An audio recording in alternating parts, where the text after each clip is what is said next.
Hare Krishna devotees, welcome to our Bhagavatam Stuti series.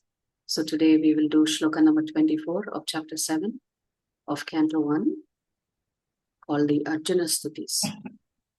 Sa eva jiva lokasya eva jivalokasya maya mohita chetasaha maya mohita chedasaha vidhatse svena viryena vidalse svena virena preyo dharmadi lakshanam. preyo dharmadilachanam. Word for word meaning, translation and purport by His Divine Grace, Srila A.C. Bhaktivedanta Swami Prabhupada. Srila Prabhupada ki jai. Saha, Saha, that transcendence. that transcendence. Eva, Eva, certainly. certainly. Jiva lokasya, Jivalokasya, the conditioned living beings.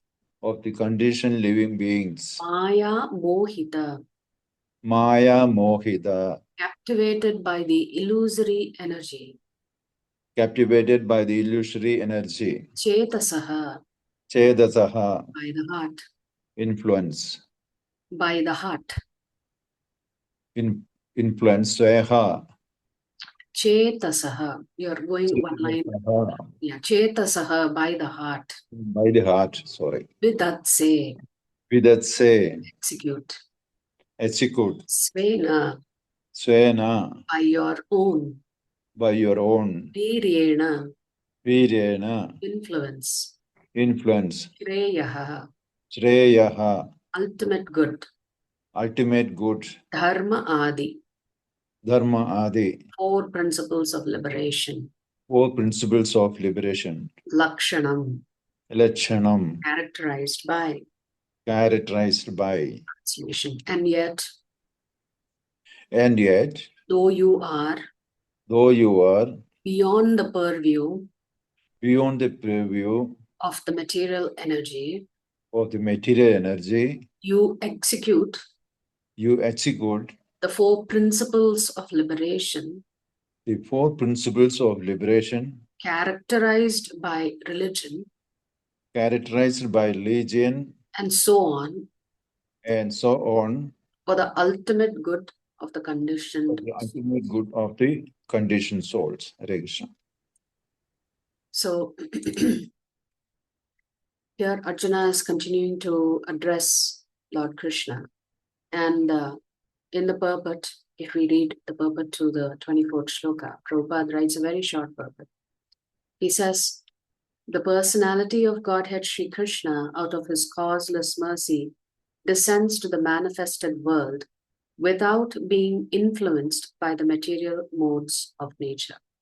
In the sense that the Lord is beyond the influence of Maya Devi, because Maya Devi is a servant of Lord Krishna.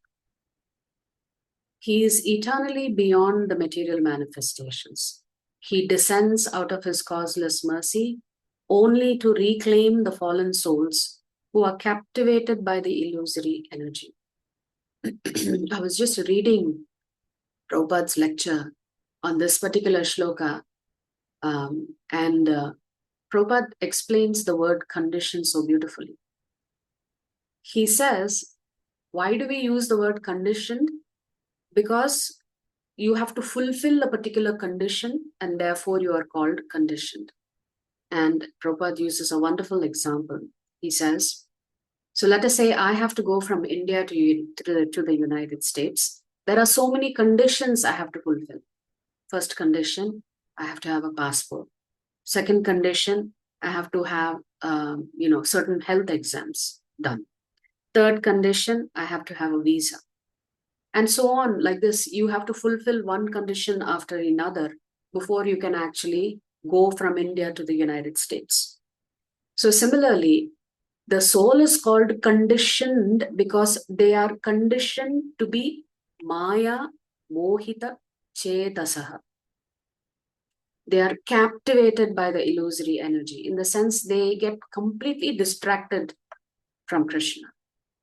They are so absorbed in, so many different activities that has nothing to do with Krishna. But Krishna is not like that. He is beyond Maya Devi's influence. Even though he enters the material world, the Lord does not come under the influence of Maya Devi. Prabhupada writes, he descends out of his causeless mercy only to reclaim the fallen souls who are captivated by the illusory energy. They are attacked by the material energy and they want to enjoy her under false pretexts, although in essence the living entity is unable to enjoy. So no matter how much we try, Prabhupada explains that we are always trying to make our situation more comfortable. So if I buy this, I'll be a little bit more comfortable. If I adjust this, I'll be a little bit more comfortable. If my husband is like this, I'll be more comfortable. If my children obey me, I'll be more comfortable. So we're always trying to make our situation more comfortable. In essence, Prabhupada is using this to explain how we are trying to enjoy Maya, in the sense that all of the adjustments that we are making is for the sole purpose of making our life comfortable and happy. So they are attacked by the material energy and they want to enjoy her under false pretexts, although in essence, the living entity is unable to enjoy. How long can you enjoy? Because there is a due date for you to get out of here. So, we were doing the 15th chapter. And in the 15th chapter of the Bhagavad Gita, we always use this analogy of home or hotel.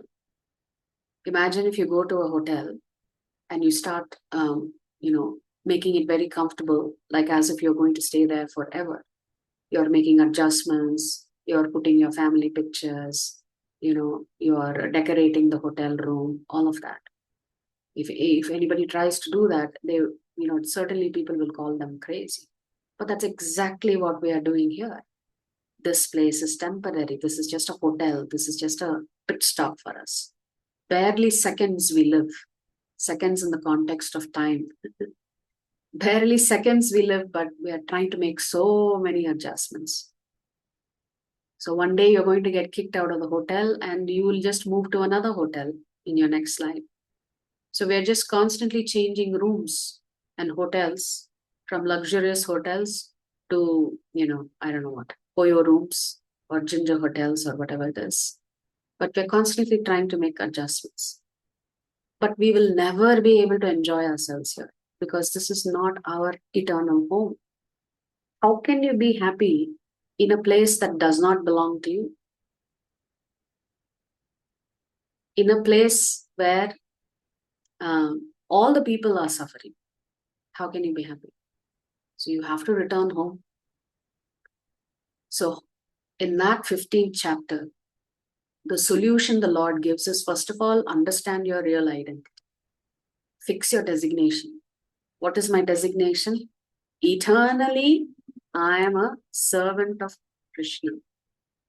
Srila Bhaktivinoda Thakur, he writes commentary on the Chaitanya Charitamrita, and Prabhupada quotes one line from what Bhaktivinoda Thakur writes. That Bhaktivinoda Thakur writes, Maya is so strong. Krishna bhuliye bhoga vancha kare. We have forgotten Krishna and we are trying to enjoy ourselves. So when we forget Krishna, we have to suffer. And there is a mention of the four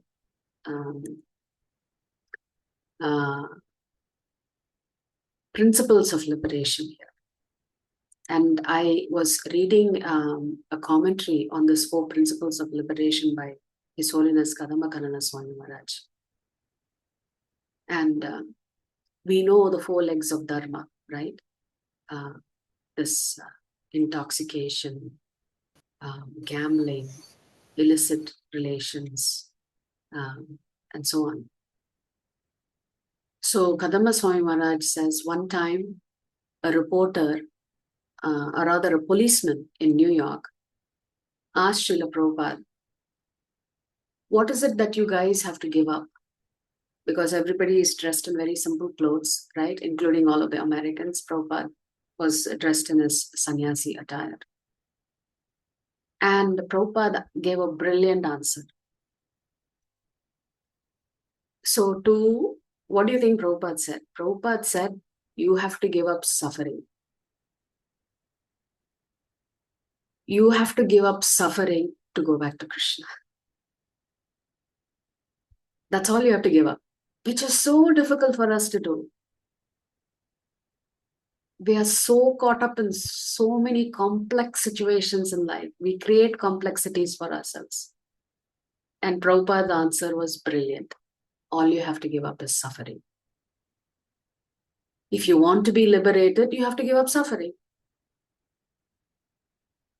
So we are so fortunate that Prabhupada showed us, in spite of us being stubborn and obstinate, showed us a very simple path for us to go back to Krishna. You have to give up suffering. To give up suffering, you have to understand that you are simply a servant of Krishna. That's your real designation. Then the minute you understand your real designation, you have given up illusion. So Prabhupada writes, one is eternally the servitor of the Lord, and when he forgets this position, he thinks of enjoying the material world, but factually he is in illusion. The Lord descends to eradicate this false sense of enjoyment and thus reclaim conditioned souls back to Godhead. That is the all-merciful nature of the Lord for the fallen souls. Imagine, we are so lost that the Lord has to come personally to pick us up. So the Lord is so compassionate, He is so merciful. And especially in Kali Yuga, the Lord has come as His holy names.